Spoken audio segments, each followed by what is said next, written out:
Hi everyone, welcome to our channel కన్స్యూమర్షలు. ఈరోజు మన వీడియోలో పొనగంటాకుతో పచ్చడి చూపిస్తున్నానండి. చాలా రుచిగా ఉంటుంది, చాలా సింపుల్గా చేసుకోవచ్చు. కొత్తగా ఉంది కదండి, టేస్ట్ అయితే చాలా బాగుంటుంది. పొనగంటాకుతో ఎక్కువగా పెసరపప్పు వేసి చేస్తూ ఉంటాము, లేదా కారపొడిలా కూడా చేసుకుంటారు. ఒక్కసారి ఇలా పచ్చడి కూడా ట్రై చేసి చూడండి, అన్నం టిఫిన్స్లోకి తినొచ్చు. పొనగంటాకు పచ్చడికి పొనగంటాకు ఒక కట్ట తీసుకున్నానండి. మనకి ఒక కట్టకి చాలా క్వాంటిటీ వస్తుంది. చూడండి, ఆకు ఈ విధంగా ఉంటుంది. ఆకంతా ఒలిచి ఇలా బాగా కడుక్కోవాలి.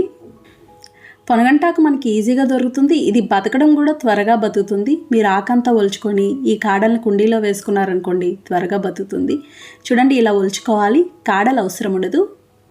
ఇప్పుడు ముందుగా స్టవ్ ఆన్ చేసి ప్యాన్ పెట్టి నూనె వేసుకోవాలి. నేను వేరుశనగ నూనె వేస్తున్నాను. వేరుశనగ నూనె కానీ పప్పు నూనె కానీ అయితే బాగుంటుంది. నూనె వేడయ్యాక ఒక పావు స్పూన్ మెంతులు, చూసారు కదా, చాలా కొంచెం వేసుకోవాలి. ఒక స్పూన్ ధనియాలు, కారానికి సరిపడా ఎండుమిరపకాయలు, నేను 10 కాయలు తీసుకున్నానండి. స్పూనున్నర నువ్వులు వేసి మీడియం ఫ్లేమ్లో దోరగా వేయించుకోవాలి. నువ్వులు వేయడం వల్ల చాలా చాలా బాగుంటుంది. ఇంచుమించుగా మనం గోంగూర పచ్చడి చేసేటప్పుడు ఎలా చేస్తామో అదే విధంగా చేస్తాము. చూడండి, ఇవి ఇలా బాగా వేగినాయి కదా, ఇలా వేగితే సరిపోతుంది. ఇప్పుడు ఇవి మిక్సీ జార్లోకి తీసుకోవాలి. ఇప్పుడు అదే ప్యాన్లో ఆకుకూర వేయించుకోవడానికి సరిపడా నూనె వేసుకోవాలి. నూనె వేడయ్యాక పొనగంటాకు వేసి కలుపుకోవాలి. ఇలా బాగా కలిపి మీడియం ఫ్లేమ్లో పచ్చివాసన పోయే వరకు వేయించుకోవాలి. మీకు తెలిసిందే, ఆకుకూర ఏదైనా సరే వేగడానికి అస్సలు టైం పట్టదు, చాలా త్వరగా వేగుతుంది. అలాగే పొనగంటాకుతో ఎక్కువగా పెసరపప్పు వేసి చేస్తూ ఉంటామండి, చాలా బాగుంటుంది. ఎందుకంటే ఇది కొంచెం చప్పగా ఉంటుంది, పెసరపప్పు కాంబినేషన్లో చేసేసరికి ఎక్కువ బాగుంటుంది. మనం ఈ ఆకుతో కారపొడిలా కూడా చేసుకోవచ్చు, నెక్స్ట్ వీడియో పెడతాను. చాలా చాలా బాగుంటుంది, ఎక్కువ రోజులు కూడా నిల్వ ఉంటుంది. చూడండి, ఇది ఇలా బాగా వేగింది కదా, ఇలా వేగితే సరిపోతుంది. ఇప్పుడు స్టవ్ ఆఫ్ చేసుకోవాలి, బాగా చల్లారాలి. చూడండి, ఇది ఇలా బాగా చల్లారింది. ఇప్పుడు పచ్చడి చేసుకుందాం. ముందుగా మిక్సీ జార్లో మనం వేయించుకున్న ధనియాలు, నువ్వులు, ఎండుమిర్చి ఉన్నాయి కదా, అందులోనే 1 స్పూన్ జీలకర్ర, తగినంత ఉప్పు, చింతపండు వేసుకోవాలి. చింతపండు అయితే ఈ మాత్రం పడుతుందండి, ఎందుకంటే కొంచెం పులుపు ఉంటే బాగుంటుంది. 4 వెల్లుల్లి రేఖలు కూడా వేసి మిక్సీ పట్టుకోవాలి.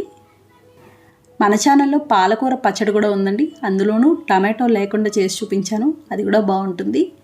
చూడండి, ఇలా మిక్సీ పట్టుకున్నాం కదా, ఇప్పుడు ఇందులో మనం వేయించుకున్న పొనగంటాకు కూడా వేసి ఒకసారి మిక్సీ పట్టుకోవాలి. మీకు రోల్ ఉండి రోట్లో చేసుకుంటే ఇంకా బాగుంటుంది.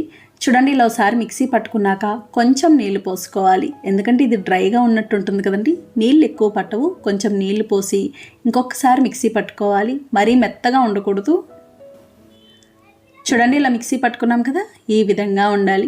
ఇప్పుడు ఇందులో చివరిగా ఒక ఉల్లిపాయ ముక్క వేసుకోవాలి. చిన్నదనుకోండి ఒక ఉల్లిపాయ వేసేసుకోవచ్చు, పెద్ద ఉల్లిపాయ అయితే ఒక సగం ముక్క వేసుకుంటే సరిపోతుంది. ఉల్లిపాయ వేసి ఇంకొకసారి కచ్చాబచ్చాగా మిక్సీ పట్టుకుంటే బాగుంటుంది. ఉల్లిపాయ వద్దు అనుకుంటే మానేయచ్చు, అలా కూడా బాగుంటుంది. చూడండి, ఇలా మిక్సీ పట్టుకున్నాం కదా, ఇప్పుడు పోపు పెట్టుకుందాం. పోపు కోసం ప్యాన్ పెట్టి నూనె వేసుకోవాలి. నూనె వేడయ్యాక కచ్చాబచ్చాగా దంచిన వెల్లుల్లి రేఖలు 4, పావు స్పూన్ పచ్చిశనగపప్పు, పావు స్పూన్ మినప్పప్పు, పావు స్పూన్ జీలకర్ర, 1 స్పూన్ ఆవాలు, 4 ఎండుమిరపకాయలు, కొంచెం కరివేపాకు వేసి వేయించుకోవాలి. ఈ పచ్చడికి పోపు అయితే ఖచ్చితంగా పెట్టుకోవాలండి. ఒకవేళ మీకు పప్పులు ఇష్టం లేదు అనుకుంటే పప్పులు మానేయచ్చు. చూడండి, పోపు ఇలా వేగింది కదా, స్టవ్ ఆఫ్ చేసుకొని మనం ముందుగా చేసుకున్న పచ్చడి వేసి కలుపుకోవాలి. ఇంతేనండి, పొనగంటాకు పచ్చడి తయారైంది. చాలా చాలా బాగుంటుంది.